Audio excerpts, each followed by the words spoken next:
And we're back. Welcome back to Acts chapter 23 today. Just kind of a recap. In 22, they found out that Paul was a Roman, and so whenever they found that out, they took his bonds off. They didn't beat him. The rules changed because Roman citizens were just treated differently, but they still needed to figure out why Paul was in the middle of this uproar. So they decided to have a council with the Sanhedrin and the Pharisees. And so today we're going to find out what happened in that meeting. And Paul, earnestly beholding the council. So he's standing in the middle of Pharisees and Sadducees and the leaders of the Jewish people. They're all in the same area. And Paul begins to speak. And he says unto them, Men and brethren, I have lived in all good conscience before God unto this day. And the high priest Ananias commanded them that stood by him to smite him on the mouth. They popped him on the mouth for what he said. Now you might be wondering, why would someone get popped on the mouth for simply saying that they lived in good conscience before God? The reason why is because the Jews believed that no one who believed in Jesus could stand in good conscience toward God. Then said Paul unto them, God shall smite you, you white-walled, for sittest thou to judge me after the law, and commandest me to be smitten contrary to the law? Can't do this according to the law. You're breaking the law. Paul used the same term to describe Ananias the high priest's hypocrisy that Jesus used. If you remember, whenever we went through the Gospels, Jesus used to describe the hypocrisy of the scribes and Pharisees. Remember, he said, you're like a white tomb. You look really, really good, but inside, you're nothing but dead man's bones. Your religion looks good on the outside, but inside you got a filthy heart. You're wicked. You wickedly oppress the people. And so Paul used the same terminology that Jesus used. And they that stood by said, Revilest thou God's high priest?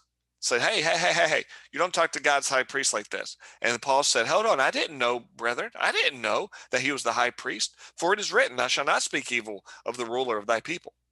And so he goes back, he's like, he sincerely, Paul sincerely tells them, hey guys, I didn't know he was the high priest. See, there had been some political maneuvering. And there had been a rapid succession of high priests since the time of Caiaphas. Paul's absence, his trips, his missionary trips that we just went through, excluded him from knowing this. They didn't have internet. They didn't have media. They didn't have social media. He didn't know that there was a turnover in leadership at the temple. But when Paul perceived, he had great discernment, that one part were Sadducees. Okay, so Paul's looking at the crowd and he's like, hold on one second. He's thinking, okay, half of these are Sadducees and the other half are Pharisees. And so he cried out of the council and he says, Men and brethren. So he's about to split the crowd, what he's about to do. Men and brethren, I am a Pharisee, the son of a Pharisee. And this is where things really get tense for the crowd. Now, like the whole saying, the enemy of my enemy is my friend. Well, Paul's about to turn them on each other. Of the hope and resurrection of the dead, I am called into question. So they really didn't know why Paul was there. And he says, hold on, you're calling me into question because of the hope and the resurrection of the dead. That's why I'm here. And whenever he had so said, there arose a dissension between the Pharisees and the Sadducees and the multitude that was there. Why was this important? Paul was well aware of the frequent hostile clashes between the Pharisees and the Sadducees over the theological differences, and he no doubt was inspired of the Lord to inject the question of the doctrinal differences into the situation. Saying all of this is about the resurrection of the dead because I believe it. And in order to split their forces and focus, you see, the issue at hand was that the Pharisees firmly believed in the resurrection of the dead. The Sadducees firmly did not believe in the resurrection of the dead. For the Sadducees say there is no resurrection, neither angels nor spirits. They were more of just like a political religious. They used their religion for political gain. It wasn't about the resurrection. It wasn't about spiritual things. We believe in God, but it was more about politics to them. But the Pharisees confess both. They confess the resurrection. They confess angels. They confess spirits. And there arose a great cry, and the scribes that were of the Pharisees part rose. So the scribes of the Pharisees strove, saying, they rose up and said, we find no evil in this man. But if a spirit or an angel has spoken to him, let us not fight against God. The Pharisees were much more spiritually in tune than the Sadducees were.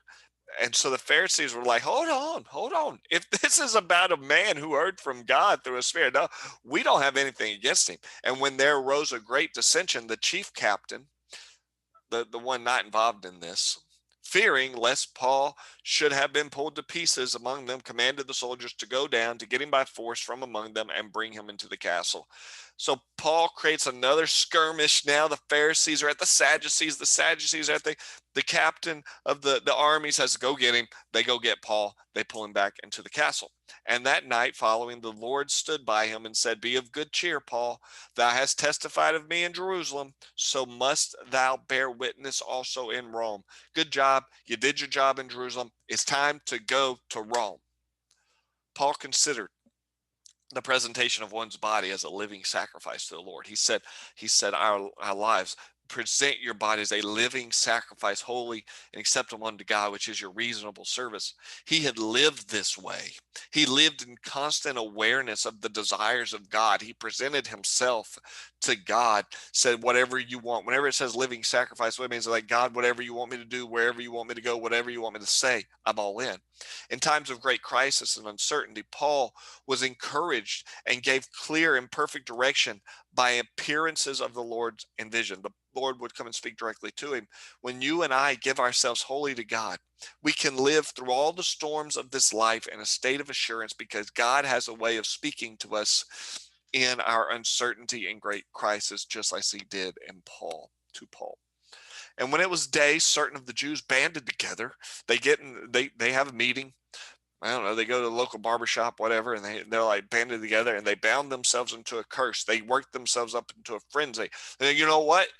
I promise, I swear by you, and we're not going to eat or drink until we kill Paul.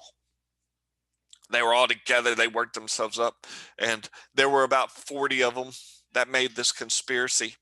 And they came to the chief priests and the elders. They go to the Sadducees. They said, we have bound ourselves to a great curse, that we will not eat anything until we have killed Paul.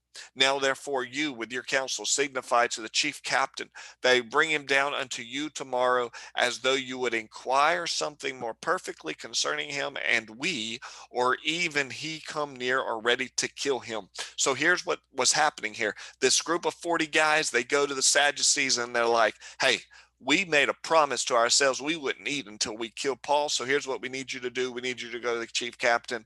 You bring him down like you've got more questions for him. We're going to lie in wait, and then we're going to kill him. And when Paul's sister's son, Paul's nephew, heard that they were laying in wait, I believe that God orchestrated for him to overhear all this. He went and entered into the castle and told Paul. Now, why could he just walk into a house and tell Paul? Paul is a Roman citizen. They're treating Paul differently than any other prisoner. And when Paul called out to the centurions unto him and said, bring this young man to the chief captain, for he hath certain to tell him.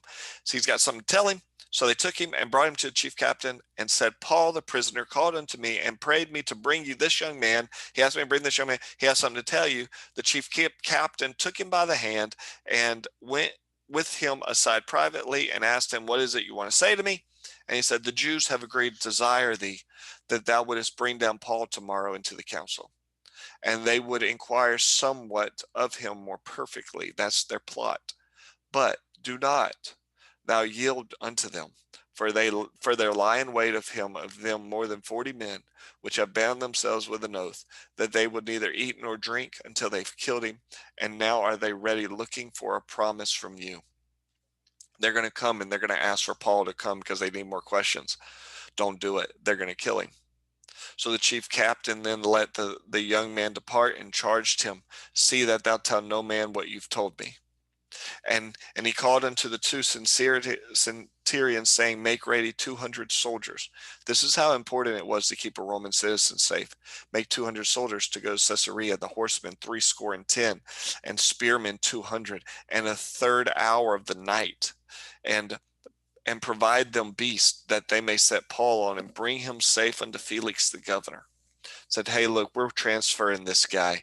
You need about 200 soldiers. You need horsemen.